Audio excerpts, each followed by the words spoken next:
Friends ఈ వీడియోలో వచ్చేసి మనం హెచ్టిఎంఎల్లో పారాగ్రాఫ్స్ గురించి తెలుసుకుందాం. అసలు పారాగ్రాఫ్స్ అంటే నార్మల్ మనకు తెలిసిందే కదా, నార్మల్ పారాగ్రాఫ్స్ ఎలా అయితే ఉంటాయో సేమ్ హెచ్టిఎంఎల్ కూడా పారాగ్రాఫ్స్ అలానే ఉంటాయి అనమాట. కాకపోతే దానికోసం కూడా ఒక ట్యాగ్ అయితే యూజ్ చేయాలి పారాగ్రాఫ్స్ కోసం, అది వచ్చేసి పి అనమాట. సో స్టార్టింగ్ ట్యాగ్ లో పి ఉంటుంది, సో ఎండింగ్ ట్యాగ్ లో కూడా పి ఉంటుంది అనమాట. ప్రోగ్రామ్ ఇక్కడ చూసుకున్నట్టయితే స్టార్టింగ్ లో మనకి పి ఉంది, అలాగే లాస్ట్ లో క్లోజ్ అయ్యేటప్పుడు కూడా పి ఉంది. కాకపోతే ఇక్కడ స్లాష్ పెట్టినట్టయితే మనకి స్టార్ట్ టు ఎండ్ అనమాట. ఈ మధ్యలో మనం ఏదైతే రాస్తామో అదంతా కూడా పారాగ్రాఫ్ అనమాట. సో ఇప్పుడు మీకు అర్థమైంది కదా అసలు హెచ్టిఎంఎల్ లో పారాగ్రాఫ్ ఎలా రాయాలంటే సింపుల్. మీరు నార్మల్ గా పేపర్ మీద రాసినప్పుడు పారాగ్రాఫ్ ఎలా రాస్తారో సేమ్ అలానే పారాగ్రాఫ్ రాయడమే. అది పారాగ్రాఫ్ అని మనం బ్రౌజర్స్ కి తెలియాలి కదా, సో దానికోసం మనం ఈ పి ట్యాగ్ ని యూజ్ చేస్తాం అంతే. పారాగ్రాఫ్ అయితే రాసేసాము, బట్ ఈ పారాగ్రాఫ్ లో ఇంకొక డిసడ్వాంటేజ్ ఏంటంటే మన పారాగ్రాఫ్ ఎలా రాస్తే అలా మనకు అవుట్పుట్ రాదనమాట. ఫర్ ఎగ్జాంపుల్ నేను పారాగ్రాఫ్ ఇలా రాసాను అనుకోండి, ఇలా రాసి తర్వాత స్పేస్ ఇచ్చాను అనుకోండి, ఈ స్పేస్ అన్నది మనకు రాదనమాట.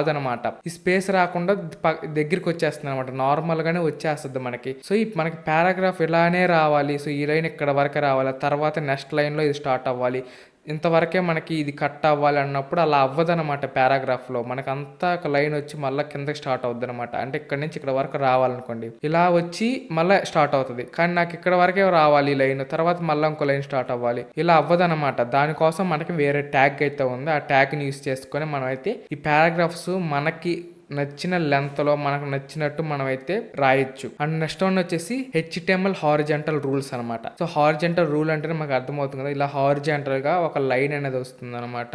అప్పుడు మనకి సపరేట్ అవుతుంది అనమాట, కంటెంట్ అనేది మనకి సపరేట్ అయినట్టు ఒక లైన్ అనేది మనకు వస్తుంది. సో నెక్స్ట్ పేజ్ కి వెళ్తాం. సో ఫ్రెండ్స్ ఇప్పుడు చూసినట్లయితే హెచ్టిఎంఎల్ లైన్ బ్రేక్స్ అనమాట. సో ఈ లైన్ బ్రేక్స్ అంటే ఏంటంటే, ఫర్ ఎగ్జాంపుల్ ఈ పారా ఉంది అనుకోండి ఫ్రెండ్స్, ఈ పారాలో నాకు దిస్ ఈస్ అన్నది ఒక లైన్ లో వచ్చి, ఏ పారాగ్రాఫ్ అన్నది ఇంకో లైన్ లో వచ్చి, విత్ లైన్ బ్రేక్స్ అన్నది ఒక్కొక్క లైన్ లో రావాలి అన్నప్పుడు ఈ మధ్యలో నేను బిఆర్ అనే ఒక ట్యాగ్ తీసుకున్నాను అనుకోండి, ఈ పారాగ్రాఫ్ లో మనకి ఇంతవరకు ఒక లైన్ అండ్ అలాగే ఇది ఒక లైన్, ఇది ఒక లైన్ లో మనకి ఒక్కో లైన్ లో వస్తుంది అనమాట. అంటే ఇది ఒక పారాగ్రాఫ్ ని బ్రేక్ చేసి మనకి న్యూ లైన్ లో స్టార్ట్ చేస్తుంది అనమాట. అండ్ అలాగే ఈ బ్రేక్ అన్నది మనకి only start tag end tag ఇదే అనమాట. దీనికి ఎండ్ ట్యాగ్ అంటూ ఏది ఉండదు, ఇదే స్టార్ట్ అండ్ ఇదే ఎండ్ అనమాట. దీనికి అంటే సింగిల్ ట్యాగ్ అనమాట ఇది వచ్చేసి. అండ్ అలాగే ఇంకోటి వచ్చేసి మనకి ద పోయం ప్రాబ్లం అయితే ఉందన్నమాట పారాగ్రాఫ్స్ లో. సో ఈ పోయం ప్రాబ్లం ఏంటంటే, ఇందాక మీకు చెప్పాను కదా, మనం పారాగ్రాఫ్స్ ని ఎట్లా రాయాలనుకుంటే రాయలేమన్నమాట. ఇంతవరకు ఒక లైన్ కావాలి నాకు, ఇంతవరకే ఒక లైన్, తర్వాత న్యూ లైన్ రావాలనుకుంటే మనం ఏం చేస్తాము, సో బ్రేక్ అని చెప్పాను కాబట్టి బ్రేక్ అనేది మీరు యూస్ చేయొచ్చు. కానీ మనం అన్ని లైన్స్ కి బ్రేక్ అనేది యూస్ చేయలేం కదా. ఒక పోయం అన్నది ఫర్ ఎగ్జాంపుల్ ఒక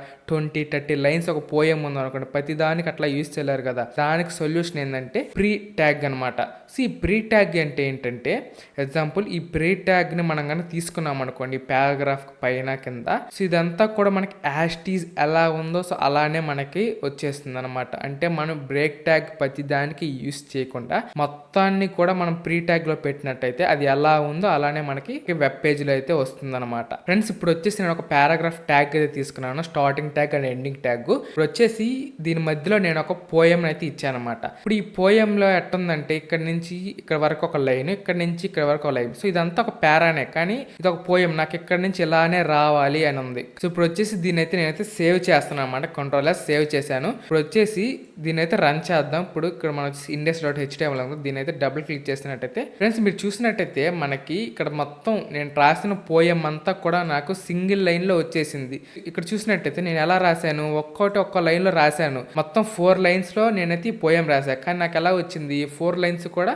నాకు ఒకే లైన్ లో వచ్చేసింది అనమాట. సో నాకు ఎట్లా రాకూడదు అనుకున్నప్పుడు ఏం చేయాలి, సో మీకు చెప్పాను కదా మనం ఏం చేయొచ్చు అంటే బ్రేక్ ట్యాగ్ ని యూస్ చేయొచ్చు. సో దానికోసం నేను ఇక్కడ బ్రేక్ ట్యాగ్ అయితే యూస్ చేస్తాను. సో ఈ బ్రేక్ ట్యాగ్ అనేది యూస్ చేస్తాను కదా, ఇప్పుడు దీన్ని సేవ్ చేస్తాను. సో సేవ్ చేసి ఒకసారి ఈ వెబ్ పేజ్ అయితే రిఫ్రెష్ చేద్దాం.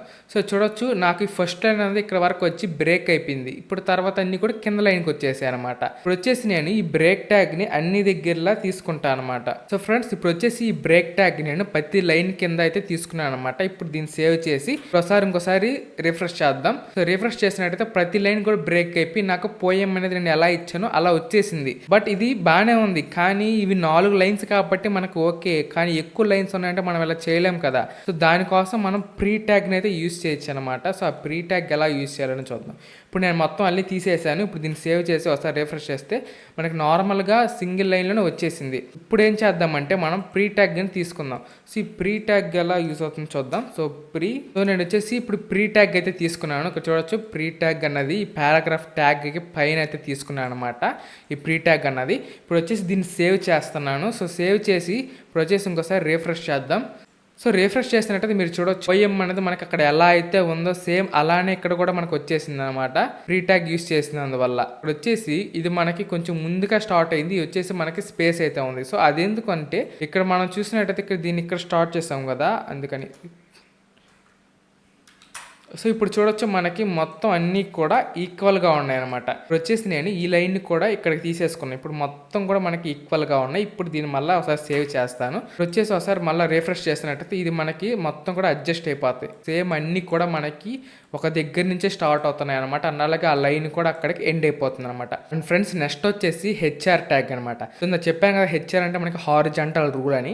ఈ హెచ్ఆర్ ట్యాగ్ వల్ల యూజ్ ఏంటంటే మనకి హారిజాంటల్ లైన్స్ అనేది క్రియేట్ చేస్తుంది అనమాట. ఈ హారిజాంటల్ లైన్స్ ఎలా వస్తాయంటే ఇలా వస్తుంది అనమాట. హారిజాంటల్ గా ఒక లైన్ అనేది మనకి ఏర్పడుతుంది. ఇప్పుడు ఇక్కడ ఒక లైన్ ఎలా వచ్చేస్తుంది అనమాట. ఇది ఉంది కదా, సో ఈ ఫస్ట్ లైన్ ఉంది కదా, సో దీని కింద నాకు ఒక హారిజాంటల్ లైన్ రావాలనుకుంటున్నాను. సో అప్పుడు ఏం చేస్తానంటే ఇక్కడ నేను హెచ్ఆర్ అనే ట్యాగ్ని తీసుకుంటాను, హారిజాంటల్ ట్యాగ్ని. ఇప్పుడు దీన్ని సేవ్ చేస్తున్నాను. సో సేవ్ చేసి ఇప్పుడు ఒకసారి మనం దీన్ని రిఫ్రెష్ చేద్దాం. రిఫ్రెష్ చేస్తే ఇక్కడ చూడొచ్చు మనకి ఒక హారిజాంటల్ లైన్ అనేది వచ్చేసింది కదా. సో ఇట్లా మనకి హెచ్ఆర్ ట్యాగ్ అనేది యూజ్ అవుతుంది అనమాట.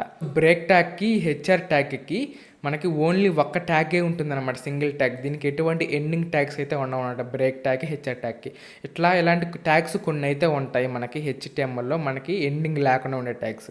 సో అవన్నిటిని గురించి కూడా నెక్స్ట్ వచ్చే వీడియోస్లో చెప్తాను. సో ఇది ఈ వీడియో. సో ఈ వీడియో ఎలా అనిపించింది కింద కామెంట్ చేయండి. సో నచ్చితే తప్పకుండా లైక్ చేసి మీ ఫ్రెండ్స్కి కూడా ఈ వీడియోతో షేర్ చేయండి. మన ఛానల్కి మీరు కనుక ఎంతవరకు సబ్స్క్రైబ్ అవ్వకుంటే వెంటనే మన ఛానల్ అయితే సబ్స్క్రైబ్ చేసుకోండి. Thank for watching. జై హింద్.